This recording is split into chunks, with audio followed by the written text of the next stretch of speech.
and thanks for tuning in for another review. Today we've got the Mafex Amazing Spider-Man.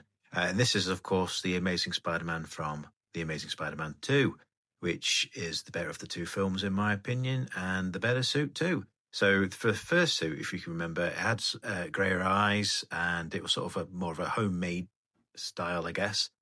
And it got a serious upgrade in The Amazing Spider-Man 2. I much prefer the white eyes. And for those of you that collect Mafex, you may know that the very first Amazing Spider-Man was the very first Mafex. It's number 1. This is now, let's check which one this is. This is number 248, so 248 figures later. And I think this is only the only other time we've actually had the Amazing Spider-Man back. But anyway, I'm rambling, sorry. First impressions, really good. I've been really excited for getting this guy in. So I think of the 3 versions we've had in recent times between Tobey Maguire and Andrew Garfield here and Tom Holland, this is my favourite of the 3 suits, of the 3 Spider-Men. So I enjoyed Tobey's, of course. I mean, that was the first really good live-action Spider-Man. That's got a special place in my heart. Really like the Tom Holland one, the more futuristic, I guess you could say, and more modern take.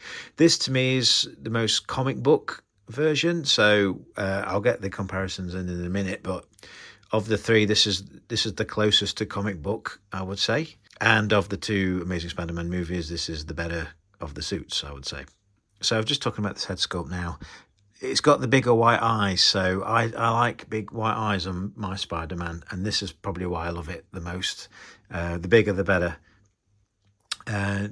Just taking a look at the suit, the texture and everything. I've got a weird white splodge on mine, which is a shame. I don't know if I can get rid of that. But it feels nice. It looks nice. I like the texture. I like the colours a lot. Sort of dark blue on Spider-Man, I think, is a really good look. I like the spider. Everything's done really well. The shoulders look, that's probably the only thing that makes me pause. They look like they're sort of hanging out there, don't they? A bit bulbous. We'll do some comparisons in a minute, see how that racks up against other figures, but that's the only thing that really jumps out at me. And you've got this, big sort of gap here, but it does allow for some seriously good articulation. I mean, that is incredible, isn't it? I think that might be the best sort of butterfly effect I think I've seen on a Spider-Man. You do get some big gaps there, and you do get, if you're not careful, you do get some gaps down there as well. But looks-wise, anyway, I think it looks absolutely fantastic. I'm really pleased with how it's turned out. So I just touched on articulation there, so might as well go through that. So you can look up that far. It looks all the way down like that. As you saw, get some really good shoulder motion there, back and forth like that. Same on that side, of course. That chest bit, it's a bit of a ratchet in there. Didn't expect that. I don't know what's going on. Didn't expect it to be clicking around. Anyway, you've got his waist there. You can get as much as that. Got a little bit of gap there. And you can go back as much as that. So you have to be really mindful how you're going to pose him. You're going to have to keep in mind that you're going to get these gaps if you're not careful.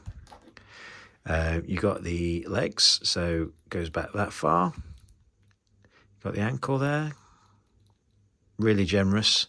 It's a shame the joints are the only thing on these Mafex, really, and the wrist there. They're really visible, but I don't mind so much. You got the toe, and got a nice drop down there, look. So you can, there's a lot you can do with it. So you have to be sort of creative, really. So you can't just have them doing any old pose, because that obviously is not going to work. But if you can do something more like that, then you're going to have a lot more fun with it. If you've had a Mafex Spider-Man before, you know the drill when it comes to the accessories. So you get the fists that he comes with, and then you get another 1, 2, 3, 4, 5, 6, 7 pairs of hands, which is really great. So you've got a couple of relaxed style types of hands there, some splayed out ones, more splayed out ones. They have magnets on, those ones do, at the bottom. You got the head, which we'll talk about in a second. You got some, they're like web swinging hands there, so you can actually put some of the webbing into there. Some pointing hands for the memes. Some web whipping hands, and then you've got some other feet that you can swap out, and they're magnetic as well. So they're really good options. And then the usual webbing effects there. So what they do is you take the hands off, you slide some of these onto the wrist, put the hand back on, and voila, you've got some webbing. And then the longer ones along the bottom there, you can just place into some of those hands. So here's the head. I think that looks okay. Not the best likeness ever, but you definitely know which of the Spider-Man it is. If you were to hold that and say which Spider-Man is it, you know that's Andrew Garfield. And yeah, I think it's passable. I think it's good, even, I would say. So shall we pop it on, see how it looks? So that came off pretty easy.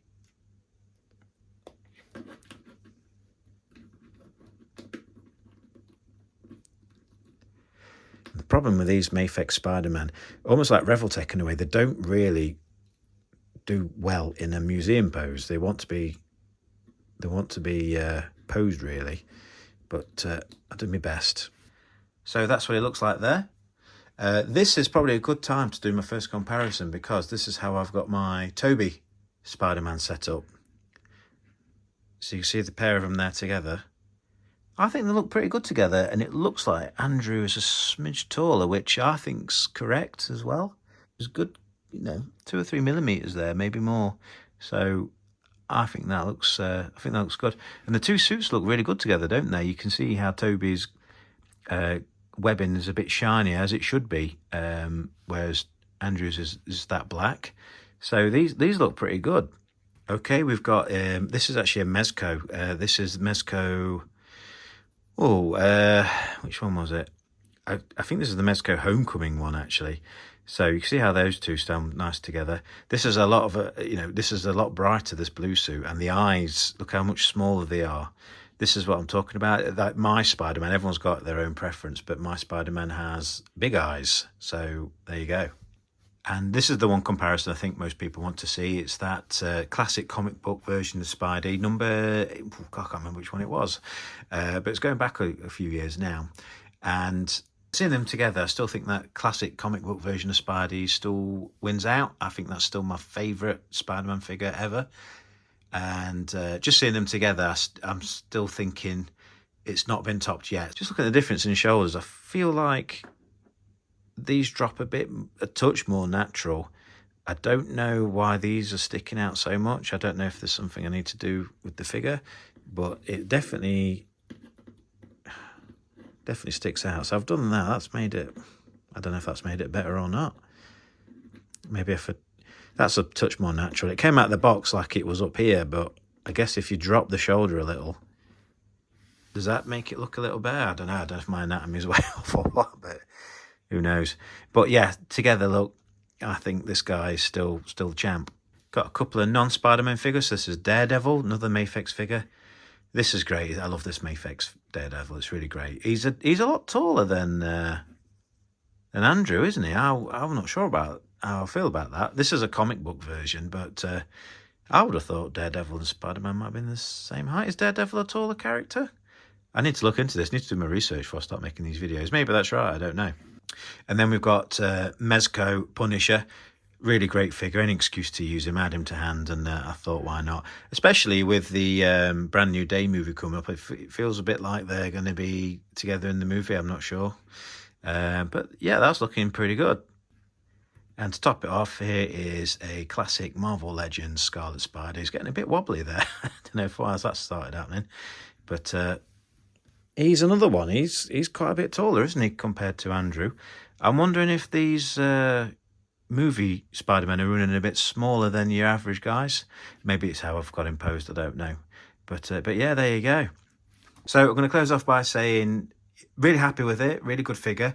I'm sorry about the ring light being in the way. I'm still figuring out my lighting situation, and this is the best way I could get it to show on the camera. But yeah, anyway, I hope you've enjoyed the review, and I'll see you next time.